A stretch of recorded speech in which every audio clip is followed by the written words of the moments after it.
오늘은 지난 주만 해도 그래도 우리가 성재 간사 집에서 그래도 찬양팀과 제가 모여서 예배를 드릴 수는 있었는데, 오늘은 완전히 다 흩어져서 또 성렬 형제는 성렬 형제 집에서 촬영을 했고, 저는 저대로 지금 라이브로 촬영한 것을 지금 이렇게 방송을 하고 있습니다.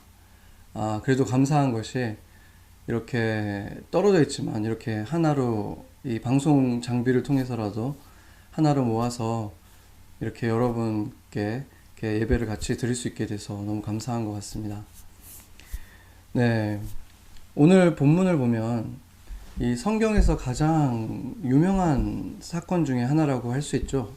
오병이어라고 하기도 하는데, 그러니까 떡 5개 그리고 물고기 2마리를 가지고 2조각을 가지고 이 성인 남자만 5,000명을 먹이신 그런 사건입니다.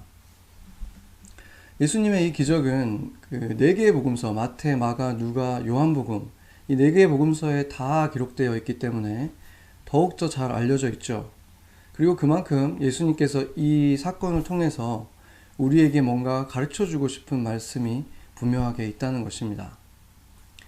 이 사건을 통해서 예수님은 어떤 교훈을 주시고 싶은 걸까요? 5절에서 잠깐만요. 네. 5절에서 7절 말씀을 한번 같이 보겠습니다. 예수께서 눈을 들어 큰 무리가 자기에게로 오는 것을 보시고 빌립에게 이르시되 우리가 어디서 떡을 사서 이 사람들을 먹이겠느냐 하시니, 이렇게 말씀하심은 친히 어떻게 하실지를 아시고 빌립을 시험하고자 하심이라.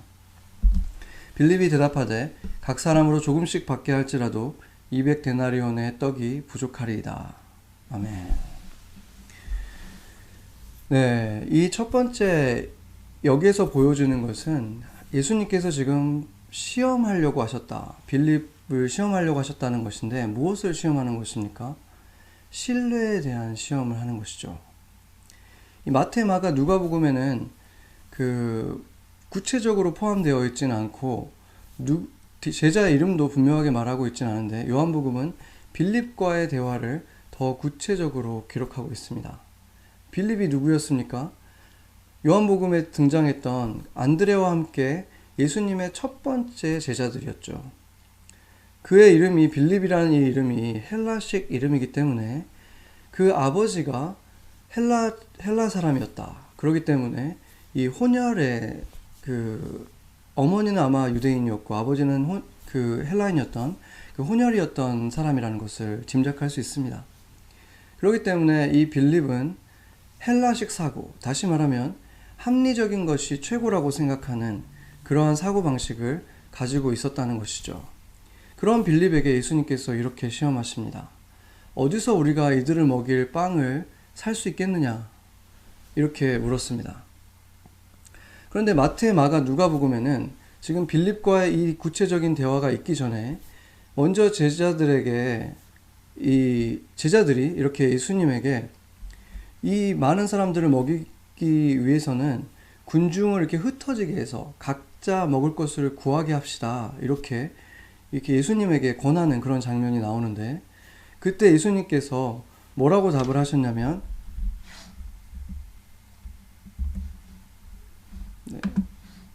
뭔가 방송이 원하는 대로 안 되는데, 아무튼 마태복음 14장 6절을 보면은 이렇게 말씀하셨습니다. 갈 것 없다. 너희가 먹을 것을 줘라. 이렇게 말씀을 하셨습니다. 네, 그 말씀을까지 생각을 해보면은, 이제 전체적으로 종합해보면은, 그렇게 여러 마을에 흩어져서 먹을 것을 구하게 하지 말고, 우리가 그들에게 음식을 주려면은 어디서 살 수 있겠느냐? 이렇게 빌립에게 물었다고 볼 수 있는 거죠. 근데 거기에서 이 빌립의 모습은 어땠습니까? 빌립의 지금 상황을 생각해 보면은, 빈들의 지금 장정만 5,000명이면 그 주변의 가족들까지, 그래서 보통 4배 정도의 숫자라고 합니다. 그러면은 2만여 명이 되는 거죠. 그 2만여 명이 되는 사람들이 예수를 쫓아서 들판까지 이렇게 나와 있는 상태인데 그들에게 이제 음식을 먹여야 한다. 그러면은 서구식 사고방식, 헬라식 사고방식을 가진 우리는 뭘 먼저 하겠습니까? 우리도 아마 가장 자연스럽게 얼마가 들지 비용을 먼저 계산해 보겠죠. 우리에게 어떤 프로젝트가 오면 가장 좋은 아이디어가 있다고 해도 예산이 없으면 할 수 없으니까 당연히 예산을 먼저 생각해 보겠죠. 얼마가 들겠는지. 여기에서 예수님과 빌립의 대화는 계속 이어지지 않고 그냥 여기서 멈췄어요. 예수님께서는 빌립을 시험해 봤다는 것은 그 시험한 이후에 그것에 대한 어떤 교훈을 주시기 위한 거죠. 그런데 빌립이 예수님의 이 시험을 통과했습니까? 물론 아니죠. 빌립을 포함한 이 모든 제자들은 그들의 생각 속에 아직 갇혀 있었고 예수님은 행동을 통해서 보여주셨습니다. 무엇을 보여주셨습니까? 예수님이 이 떡들이 늘어나게 하고 이 생선 조각들이 늘어나게 하는 걸 통해서 무엇을 보여주셨습니까? 200데나리온이라고 하는 예산이 없어도 음식을 구할 곳이 그곳에는 없어도 하나님은 누구도 꿈꿔보지 못한 방법으로 이 모든 사람을 먹이실 수 있다는 사실을 그냥 보여주신 것입니다. 이 떡과 물고기가 늘어나는 것을 보면서 제자들은 다 부끄러워졌겠지만 아마 가장 멋쩍었던 사람은 200데나리온이라는 예산을 딱 정확하게 계산해내서 그러니까 불가능합니다 라고 예수님에게 말했던 빌립이었을 것입니다.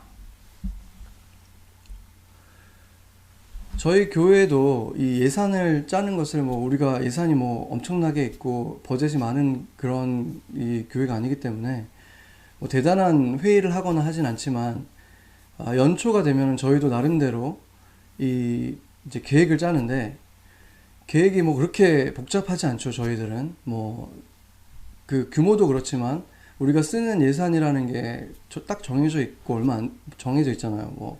선교사님 후원비, 목회자 사례비, 렌트비 이 정도가 거의 대부분이기 때문에 따로 들어가는 게 별로 없죠.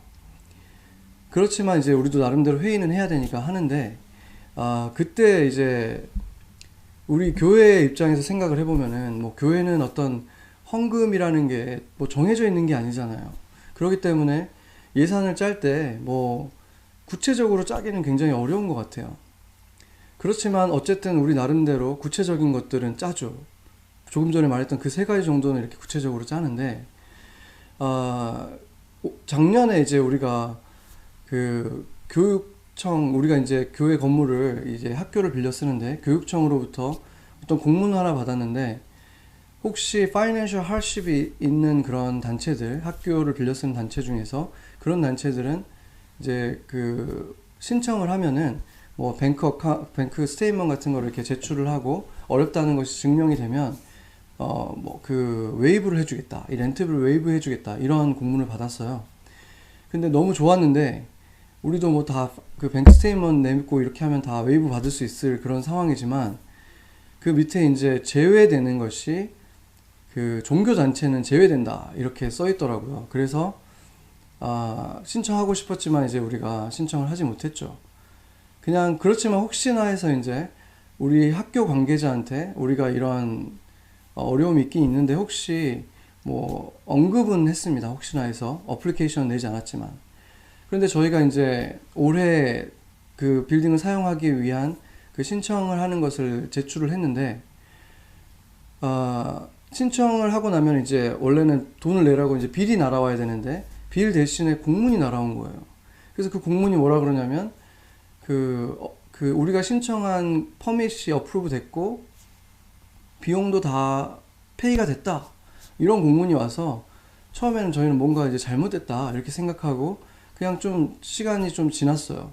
그리고 페이를 하려고 들어가 봐도 에러가 나더라고요.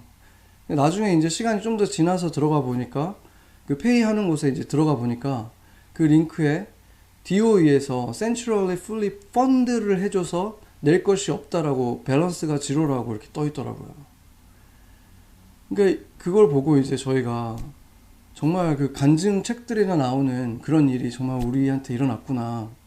이렇게 이제 받아들일 수 있게 된 거죠. 물론 그러고 나서도 우리는 이게 진짜 정말인가 아닌가 여전히 좀 그런 생각을 좀 한동안은 했었죠. 우리에게 있어서, 우리 교회의 입장에 있어서는 그때 이제 몇 개월치를 렌트비를 냈으면 지금같이 또 이렇게 어려운 상황이 왔을 때 더 힘들어졌을 수 있겠죠. 그렇지만 하나님께서 그렇게 정말 상상도 할 수 없는 방법으로 우리는 뱅크 스테이먼도 내지도 않았고 어플리케이션을 내지도 않았고, 그런데 그냥 우리에게 그런 웨이브를 해주는 기적이 일어났을 때 하나님께서 이렇게 말씀하시는 거랑 똑같은 거죠. 200데나리온이 없어도 나는 이 교회의 주인이고 이 교회는 지켜진다. 그렇게 말씀하시는 것입니다. 예배를 함께 드릴 수 없어도 이 교회는 내가 붙들고 있고 단단하게 하나님을 예배하는 이 교회를 붙들 것이다. 이렇게 하나님이 말씀하시는 것입니다. 이렇게 저희가 이제 그 사회적인 거리두기라는 것을 그 사회 공동체 하나의 일원으로서 저희가 정말 이렇게 빨리 이렇게 성도들을 보호하기 위해서 이렇게 또 우리가 쓰고 있는 그 학교의 아이들을 보호하기 위해서 더 빨리 저희는 이제 그런 사회적 거리두기를 실행을 했죠. 그리고 그래서 이제 예배도 더 빨리빨리 이제 온라인으로 드리기 시작했고, 물론 그 과정 속에서도 주님이 주신 은혜들이 있었습니다.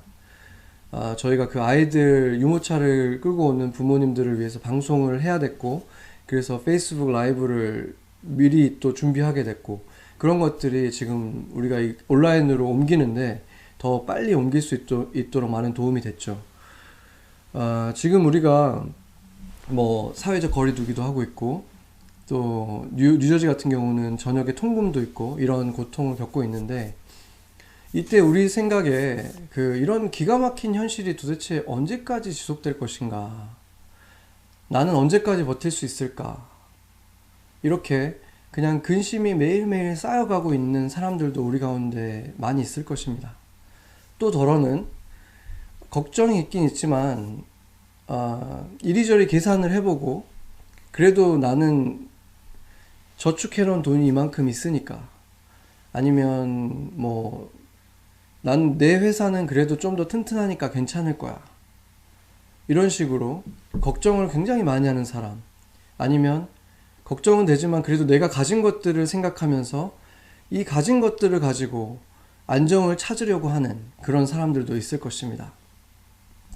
그런데 그런 우리 모두에게 주님께서는 말없이 보여주시는 것입니다.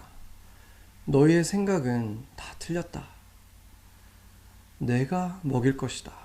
너희가 알지 못하는 방법으로. 내가 해결할 것이다. 너희가 알 수 없는 크고 신비로운 방법으로. 이렇게 말씀하시는 것입니다.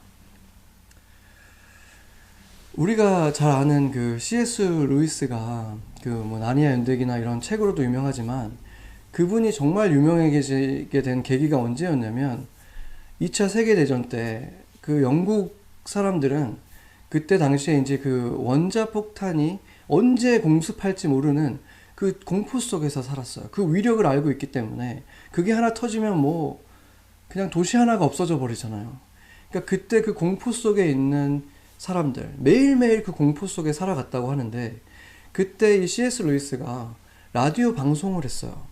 라디오 방송을 하면서 자신의 그 신앙과 지식을 통해서 그때 당시에 영국인들을 위로했던 것입니다. 근데 얼마 전에 뉴욕타임즈에서 바로 이 C.S. 루이스가 했던 말을 자신들의 그 방송에서 인용을 하더라고요. 왜 그랬을까? 어쩌면 그들이 생각했을 때 우리가 지금 처해 있는 이 상황도 그때와 크게 다르지 않다라고 생각한 것 같습니다.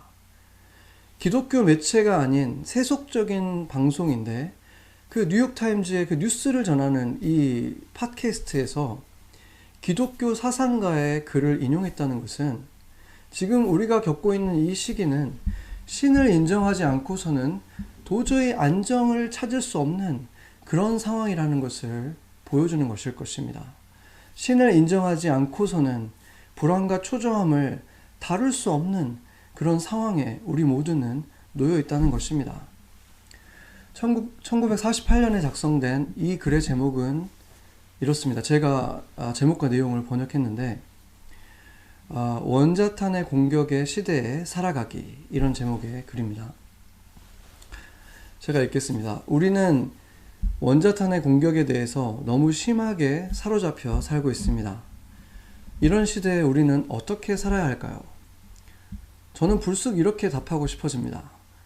왜 그렇게 호들갑입니까? 16세기의 런던에는 전염병이 매년 창궐했었습니다. 또 바이킹의 시대는 어떻습니까? 스칸디나비아 출신의 해적들이 어느 밤에든 쳐들어와서 누구든지 가리지 않고 목을 베어버렸던 그런 시대도 있었죠. 그것이 아니면 사실 우리는 암이라는 질병의 시대, 성병, 중풍, 또 공중폭격, 철도사고, 그리고 교통사고의 시대에 살고 있습니다. 다시 말해, 지금 이 상황을 너무 새롭게 여기지는 맙시다.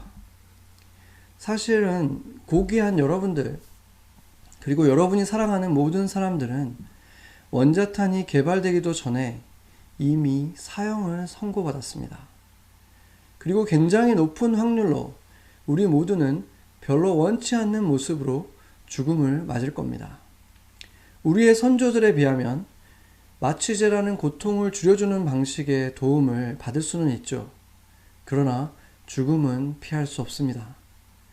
그래서 지금 꺽꺽거리면서 울거나 계속 슬픈 표정을 짓고 있는 것은 아주 어리석은 것입니다. 왜냐하면 그 과학자들은 무섭고 아직 잘 알려지지도 않은 또 하나의 죽는 방법을 이미 신경이 잔뜩 곤두선 세상에 하나 더 선사한 것일 뿐, 이 세상에서 죽음 자체는 확률의 게임이 아니기 때문입니다. 죽음이야말로 무엇보다 우리 인생에 확실히 결정되어 있던 일이죠. 그래서 제 가장 중요한 포인트는 이겁니다. 먼저 우리는 함께 하나가 되어야 합니다. 만약 우리가 원자탄에 폭발을 당하게 된다고 할지라도 그 폭발의 순간 우리는 인간답게 살고 있어야 할 것입니다. 기도도 하고, 일도 하고, 가르치고, 책도 읽고, 음악도 듣고, 아이들도 씻기고, 테니스를 치고, 친구들과 지난 경기에 대해서 대화를 나누고, 계속 폭탄만 생각하며 공포에 질린 양떼들처럼 움츠려 있지 말아야 합니다. 폭탄이 비록 우리의 몸을 부술 수 있지만 그건 세균 하나도 그럴 수 있잖아요. 그러나 그게 우리의 마음까지 지배하게 할 필요는 없으니까요.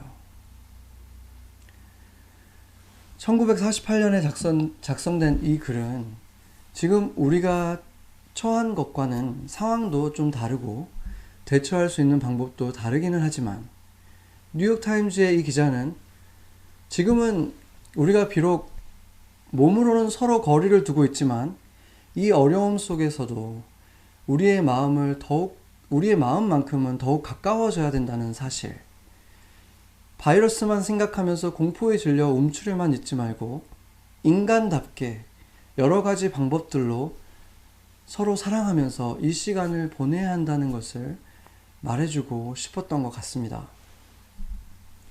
새해가 시작될 때만 해도, 심지어 구정 때까지만 해도 미국에 있는 우리들은 우리가 강 건너 남의 일처럼 느꼈던 일들, 또 예전에 HIV나 에볼라 이런 바이러스들이 아프리카에서 수많은 사람들을 매일매일 죽게 할 때에도 그저 우리에게는 눈길을 잠시 멈추게 했던 그다지 중요하지 않은 일로 여겼었던 우리는 이제 세상의 어떤 일도 사실은 나와 상관없는 남의 일이 아니라는 것을 지금 우리 모두가 너무나 절실하게 배우고 있는 것입니다.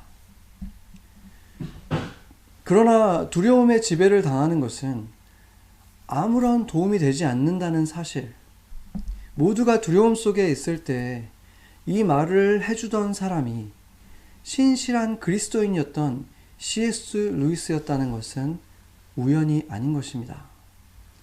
역사 속의 한 사람이었을 뿐이지만 그가 영원한 하나님의 진리 속에서 전한 몇 마디의 이 말이 영원한 가치를 갖고 지금 21세기에 다른 상황 속에 있는 세상의 사람들까지도 위로하는 것을 통해서 증명하는 것입니다. 우리가 오늘 본 요한복음에는 빠져 있지만 다른 세 복음서에서 포함된 예수님이 하신 중요한 말씀이 있습니다.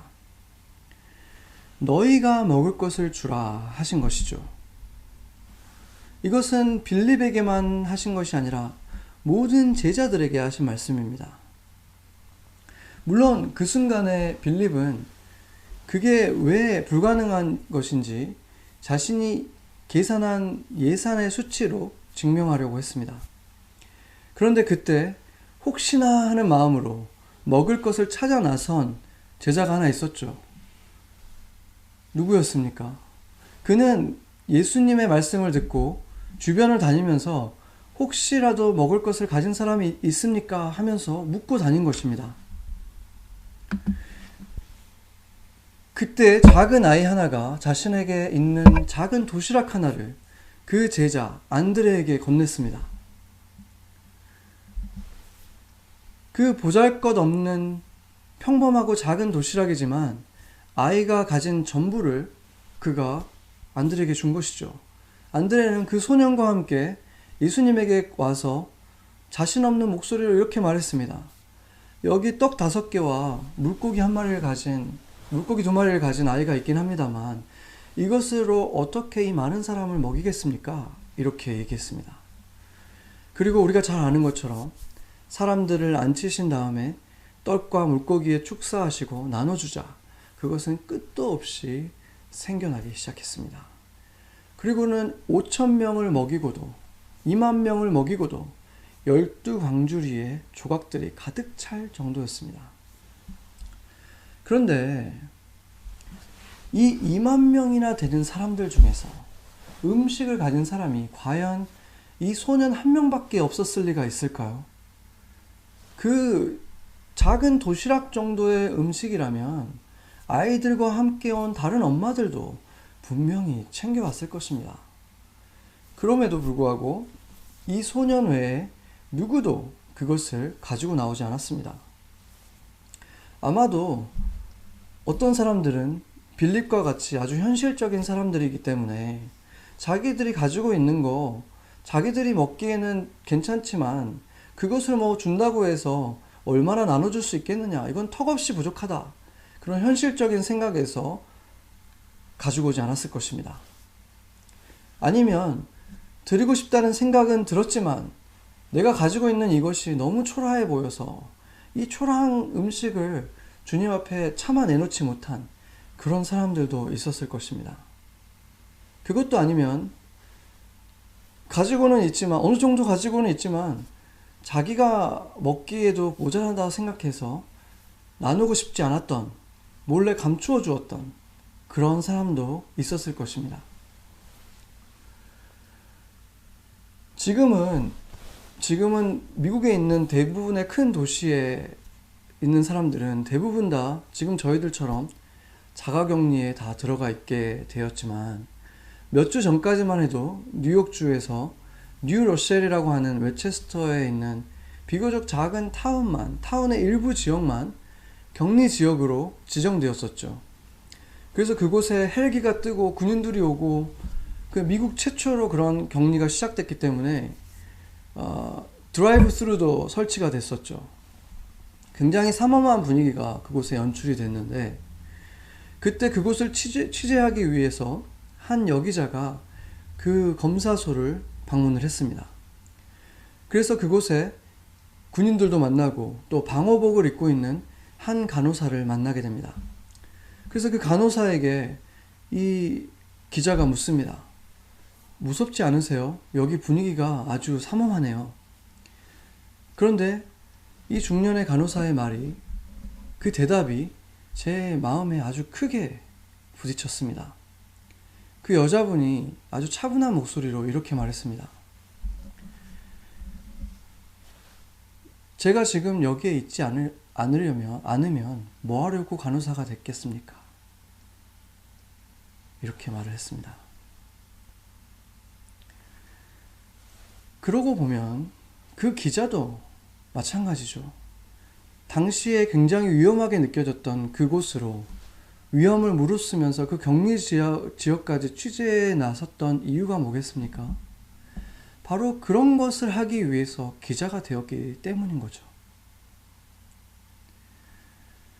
제가 지난 주일날 이제 공식적으로 이제 목사가 되었는데, 목사라는 이름을 이제 갖게 된 저에게도 그 간호사의 말은 굉장히 묵직한 울림이 되었습니다. 이렇게 대부분의 사람들이 공포와 불안을 느끼고 있는 요즘 같은 때에 저도 이렇게 답할 수 있어야 된다는 사실을 깨달은 것입니다. 이럴 때 사람들에게 소망을 주지 못하면 내가 뭐 때문에 목사가 되었겠습니까? 제가 소망을 잃어버리고 있는 그들에게 소망을 주지 못한다면 제가 뭐하러 목사가 되었겠습니까? 그리고 그것은 저뿐만이 아니라 유일한 소망을 가진, 예수를 가진 모든 그리스도인들, 모든 교회도 이 질문 앞에 서야 하는 것입니다. 이럴 때, 세상이 이렇게 어두울 때 우리가 빛을 발하지 못하면 교회가 세상에 왜 존재하는 것입니까? 불이 꺼진 등대는 인적도 드문 관광지에 불과하지 않습니까? 지금 전 세계에 텅텅 비어있는 교회들을 생각해 보세요. 그것이 큰 것이든 아주 웅대하고 아름다운 모습을 자랑하든 어느 곳에서도 예배가 드려지지 못하고 있습니다. 그것을 통해서 하나님은 과연 우리에게 무엇을 말씀하고 싶으신 것일까요? 예수님께서 너희 중에 떡을 가진 것이 있다면, 음식을 가진 자들이 있으면 그것을 내게 가져오라 했을 때 대부분의 사람들은 자신의 것을 내어주지 못했습니다.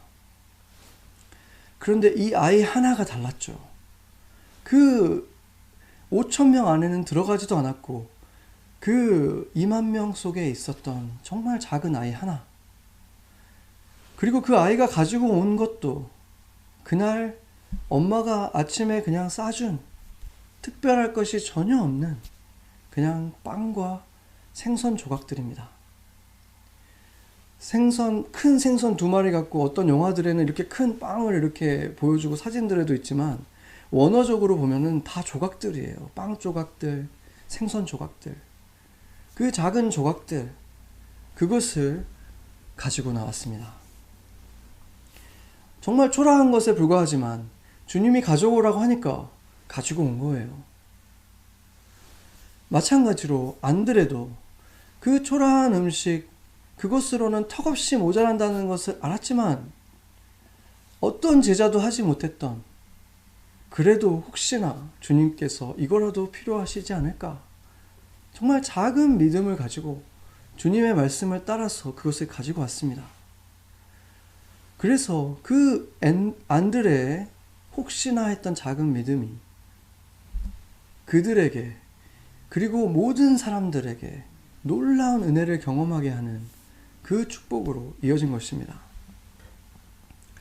그들 눈앞에 펼쳐지는 그 일을 생각해 보세요. 그 엄청난 일, 모든 사람, 20,000명이 넘는 사람들이 그것을 먹으면서 흡족하는 그 기쁨의 잔치, 그것을 보면서도 정말 보는 것만으로도 정말 황홀하고 기쁨을 누렸던 두 사람이 있지 않겠습니까?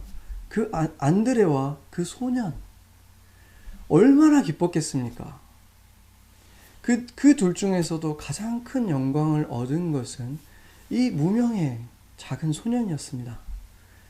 예수님은 하늘에서 더 근사한 음식을 내려주실 수 있었지만, 무엇이든 만들어주실 수 있었겠지만, 예수님께서 만들어주신 음식은 다름이 아닌 이 소년이 드린 것과 꼭 같은 바로 그 아이의 엄마가 싸준 그 빵과 생선 조각들이었습니다. 그래서 실제로 그 기적을 베푸신 분은 예수님이었지만, 마치 이 소년이 음식을 나눠준 것과 같은 그러한 것이었습니다. 이것이 얼마나 영광스럽고 황홀한 경험이었겠습니까? 그래서 주님은 우리에게도 우리가 갖고 있는 그 작은 것을 주님께 드리기를 원하신다는 것입니다. 작은 재능들, 은사들, 그것이 너무 작다고 초라하다고 생각해서 드리지 않는 것도 잘못된 것이고, 이것으로 어디다 쓰겠냐고 생각하는 것도 잘못된 것이고, 주님이 원하신다고 하면 그냥 주님 손에 들려지도록 드리는 것입니다. 그것만이 우리에게 줄 수 있는 세상 어떠한 무대에서도 줄 수 없는 행복이 있습니다. 그것은 영원한 가치를 가지기 때문에 그렇습니다. 내가 드릴 때 그것이 만들어낼 아이같이 작은 나를 넘어서는 훨씬 큰 기적과 역사, 그리고 내가 드린 그것을 통해서 그것을 누리면서 행복해할 더 많은 사람들, 그것 때문에 주님은 우리에게 달라고 하십니다. 여러분은 어떤 도시락을 갖고 계십니까? 그것을 직업으로 가지고 있는 분도 있을 수 있고, 아직은 꽃피우지 못한 지극히 개인적인 것들일 수도 있습니다. 그것이 무엇이든, 직업이든 재능이든 무엇이든 예수님께 드리면 그는 더 이상 돈 벌기 위해서 그 일을 하는 사람이 아닌 것입니다. 그냥 취미로 나를 위해서 하는 그런 사람이 아닌 것입니다. 그 사람은 그것이 주님께 드려졌을 때 이제는 그것이 내 가슴을 뛰게 하기 때문에, 내게는 세상 무엇보다도 중요하고 옳은 일이기 때문에 하는 것입니다. 그것을 주님께 드리면 주님은 내가 드린 것으로 상상도 할 수 없이 많은 사람들을 먹이시고 그들을 만족해 하실 것입니다. 그리고 그렇게 다 나눠주고도 남은 것은, 남은 것만 가져왔는데도 내가 드린 것보다도 비할 수 없이 많은 것입니다. 소년에게 그 도시락은 혼자 먹기에는 충분한 양이었을 것입니다. 그러나 그것을 주님께 드리지 않았다면, 음식을 감추고 그냥 내어주지 않았던 다른 많은 사람들처럼 후회와 부끄러움을 면치 못했을 것입니다. 그 많은 음식들이 나눠지고 있을 때 음식을 감추고 자신만 가지고 있었던 사람들은 어떤 느낌이었을까요? 주님이 그들을 통해서 이루고 싶었던, 그들이 상상도 할 수 없었던, 꿈도 꾸지 못했던 그 놀라운 일을 경험할 수 없었을 것입니다. 주님은 지금 우리에게도 말씀하십니다. 너희가 주라. 물론 우리 힘으로 사람들을 먹이겠다는 것이 아닙니다.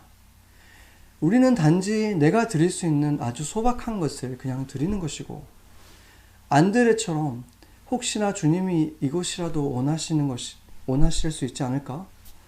내 생각에는 아닌 것 같지만, 안 될 것 같지만 주님이 하라고 하시니까 그냥 한번 해보자 하는 이런 작은 믿음, 이런 작은 걸음을 하는 것을 주님이 원하신다는 것이고, 그 순종의 걸음을 위대한 일의 발판으로 주님께서 삼으신다는 것입니다.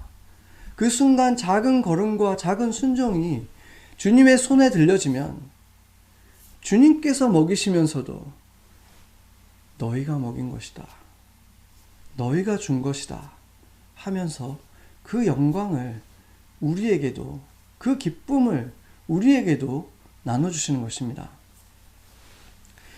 영국의 목회자면서 시인이었던 조지 허버트가 아주 유명한 말을 하나 했는데, 이렇게 말했습니다. 제가 번역을 했는데,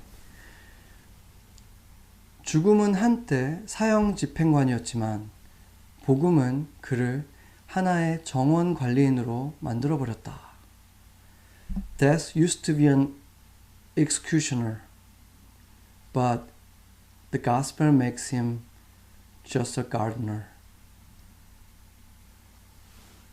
이런 시기에는 하나님 나라를 믿는 우리도 슬퍼하고 두려움을 느낄 수 있습니다. 그러나 영원한 가치를 가진 복음 안에서 살아가는 우리가 느끼는 두려움의 크기는 지금 우리가 가지고 있는 이것이 전부라고 생각하는 우리의 이웃들에 비하면 돌밭 같은 마음이 갈아엎어지는 정도의 고통과 사형대를 향해서 지금 끌려가고 있는 사형수가 느끼는 공포의 차이만큼이나 큰 것입니다. 그렇기 때문에 우리는 영원한 가치, 그 복음 안에서 살아가는 우리는 그들을 위로할 수 있는 것입니다. 우리가 줄 수 있는 작은 것이 무엇입니까? 주님께서 달라고 하는 그 작은 친절은 무엇입니까? 그것을 내가 주님께 드릴 때 그것을 통해서 이 백성들, 사형대를 향해 가고 있는 이 우리 이웃들을 주님께서 위로하실 것입니다. 너희가 주라.